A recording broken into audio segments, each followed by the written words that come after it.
Hello everyone, welcome to Reels with CEO, and this is our maiden edition. Yay! I have a very special guest here with me today, Mrs. Oyelola Saliu. Say hello to our guest, please. Hi, thank you for having me. Thank you so much for joining us today. With this real talks we're about to get into, it's Mother's Day in a few days, and what better time to actually start this? And of course, who is the best guest? I thought, and I just asked God for, the word this morning, and He said, pick her. And of course, I made the call, and here we are. Thank you so much, Lola. Thank you for having me. It's a real honor. Thank you. So we're going to go right into why we're actually seated here today, and I hope this actually enriches me, Lola, and then of course you. So we're going to be talking about motherhood, her journey so far, the many hats she wears, and trust me, it's going to be really interesting. So let's get to know who this amazing, beautifully dressed. They call her King of Boys, by the way. Hey. Let me not forget that. King of Boys. Oba, take your title. So the King of Boys is here with us, and she would do a little introduction before we go into it. Hi everyone, thank you for having me again. Thank you so much, CEO. It was so unexpected to get that call, but I am really honored. Thank you. So my name is Oyelola Saliu, maiden name Ogunoiki, a wife, a mom, a project manager in construction, real estate, and a daughter, everything basically, a sister, a friend, a neighbor. So many hats to wear. I know. So many hats to wear. And where do we even begin? Well, it started from being a child and then a sister, because I'm the last one of my mom. And, a girl child in my family, so many responsibilities just came with it. You have to be the best in school. You have to bring home the best grades. You just have to be that poster child. My dad has many children, 23 to be precise. Oh, wow. And I'm number 18. It is. And I'm number 18, but last of my mom. And for some reason, I look like my dad a lot. So he must be really handsome, though. My dad is late. Oh, bless his memory. Thank you. So I don't know where it came from really, but there was just this expectations on me. Maybe because I look like him, or I was just expected to be smart. I did fulfill all of these things for him, really. He chose my course. I studied chemistry at first, actually. I studied industrial chemistry. Oh, look at it. No wonder. No wonder. So I studied chemistry. He chose the course for me and came out on top, best in my class, thank God. And she's not just any girl, she's a smart one. And it's not just chemistry for me, because it's a background of family business. My dad was an industrialist, a soap manufacturer. So expectedly, I'm supposed to join the family business. But I don't think it's not really what I want to do. He picked that out for me, and I fulfilled his wish, came out on top of my class. And but I just knew a smart one. I just knew I wanted more, because there are many children that can actually fulfill the family business side. So, funny thing is, when I was filling out my application for masters, may God forgive me, but I tweaked my acceptance offer. I went for management, general management, but I made it general manufacturing management, just so he wouldn't mind. So I did that, came out on top too. So with my dad, I enjoyed the special attention I got, fulfilling his wishes. I grew to be his favorite child. And so anytime I get my results, I'm calling him first. He will blow my trumpet. Oh, He will tell everybody, oh, this just happened, that just happened, and all whatnot. I can imagine. You know, so during management, then I picked up project management, you know, as part of it. And I've just always had a knack for construction, to be honest. Anytime I go past a construction site, I just want to see what they're doing. I'm in love with structures. I'm in love with what they bring at the end of the day. What part of your background maybe, you know, put that knack in you, that's, you know, that's zeal and that's now that's the thing, not to make this about real estate, but they say no matter where you make your money from, you're bringing it back to real estate. Absolutely. And my dad did a lot of that. So I follow him around to some of his sites. He will use his own ideas and, okay, do it like this. He's not an architect. He was not an architect, but just being around him and being around those projects, I really enjoyed it. I don't know why. I don't know why, but I guess following him around, being in his shadows and seeing how much he enjoyed it. And he always laid emphasis on you just have to have property. You just have to, you know, because it's something to, it's real life investment. And you have grown, needed. And you have grown to actually, you know, see the essence of what he was saying. I have. Right now I have. Right now I have. And being a part of that industry that makes, you know, your building a home starts from where you live. They say a home is not the house, but, you know, the people in it and how you make it feel. But it starts from that place that you live. And depending on your budget, depending on, you know, how you want to make no matter where you live, you just want to make it you. So what you're saying in essence is your background shaped, helped shape the woman you're becoming now, or you have become now. It did. Amazing. Thank you so much. So let's get right into, you know, the business of Reels with CEO. Right. And I'd like to ask, you already mentioned that you went ahead to do project management. I did. And as a PM, you're currently managing multiple projects. And I am very aware that, you know, you have other hats you wear. How do you keep yourself organized? How do you wear these many hats?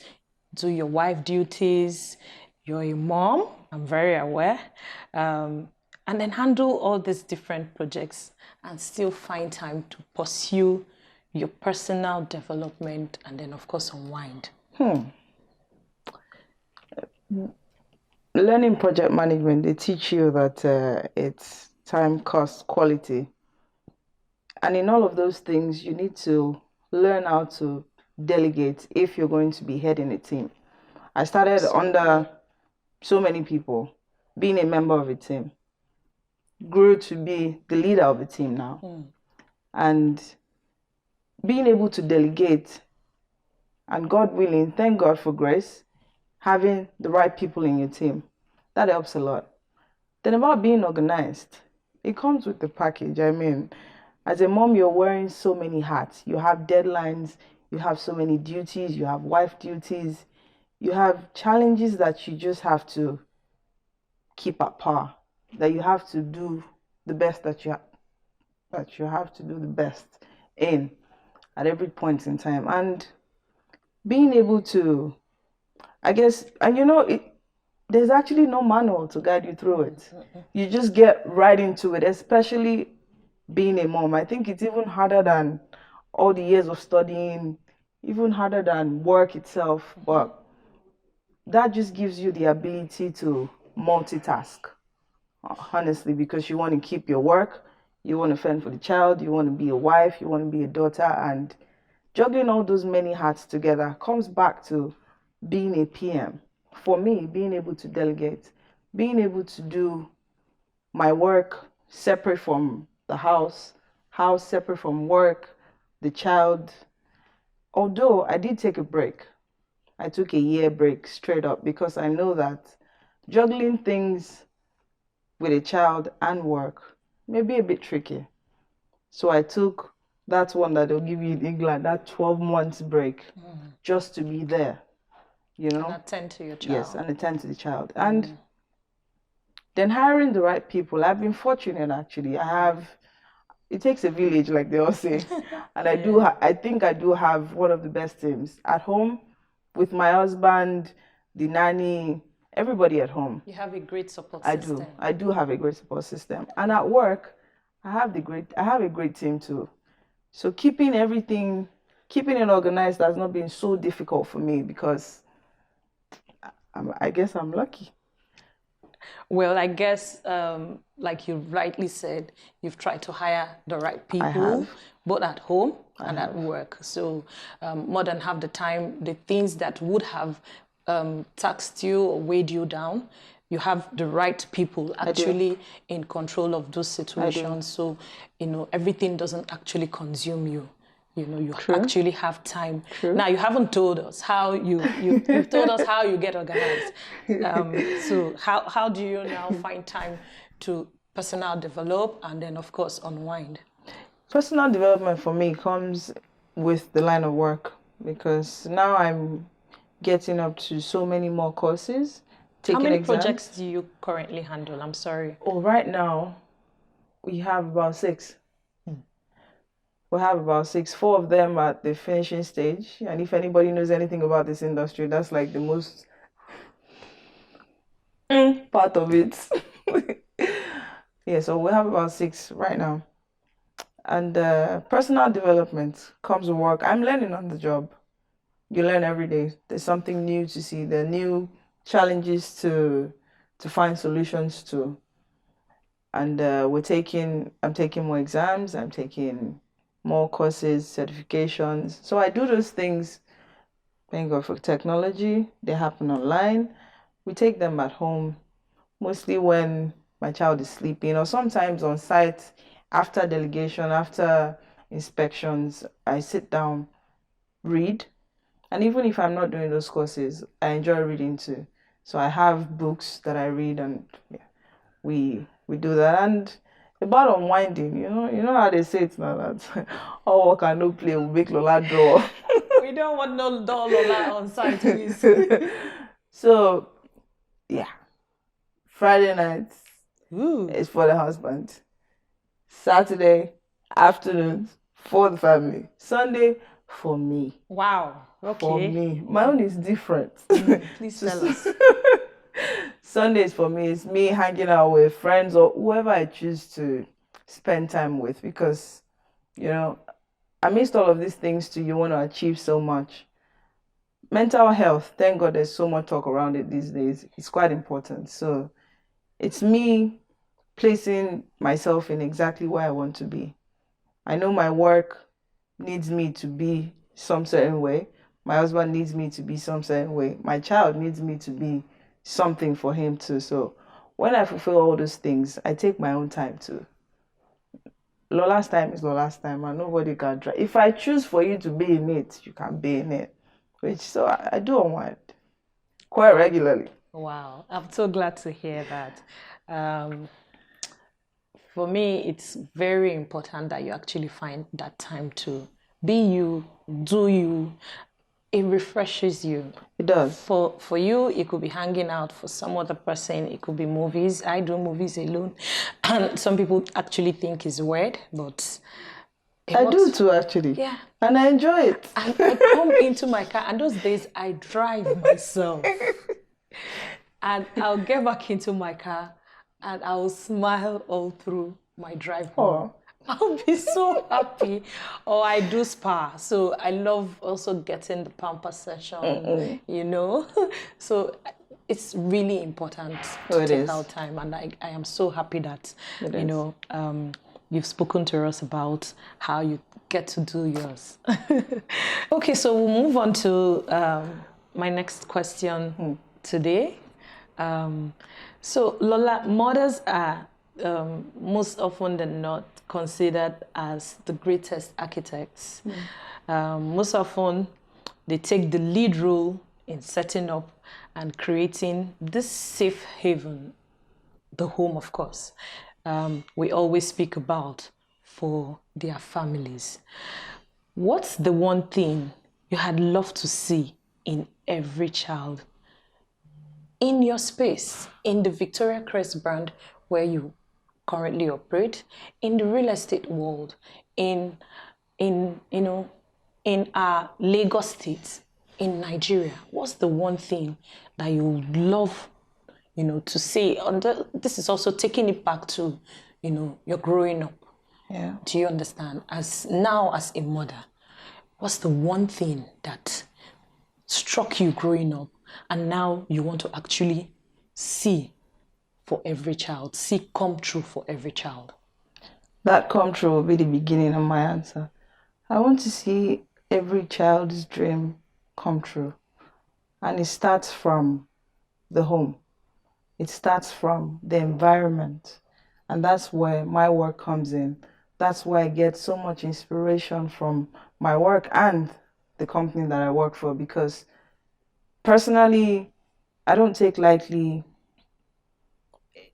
an environment that's not conducive for children. As you begin to have your own kids, you begin to be more cautious of the things that you normally wouldn't look at before. But when I look at the estate plans before we even start work, the first thing I'm looking at is the leisure area, the children's playground. And after that, I'm looking at the spacing of every house, imagining kids riding around, the length, the width of every road. Okay, so if a child is riding a bicycle, it just comes so naturally that as a mom, you begin to envision children in all these places. No child deserves to be raised as a destitute. No child deserves to be unloved. They're so innocent and they can be anything that they want to be. And if you look at it, environment, the upbringing of a child actually shapes them to become whoever they want to be. It starts from the home. It starts from their environment. The home, we give you the house. We put the house down. Putting in mind, if you look at all of our spaces, you see that I'm not trying to market you, but you see that your children have a place that they would enjoy, that would allow them express themselves. In the environment they can play, they'll make a lot of friends. There's just so much space. You can be with people and be on your own. You can dream, actually, and it comes with the conducive environment. We give that. The love, you give that, but we give you the space to be able to do these things. And finding that we can help shape families, we can help shape parents to be better with their children, which would in turn be better for all of us, because those children would grow. They would contribute to the environment, to the community, to the world. What they contribute is solely, it starts from the upbringing, and being a part of that is something so amazing and inspiring at the same time. And really, so I really do want to see every child's dream come true. And my work contributes to that, and I'm glad.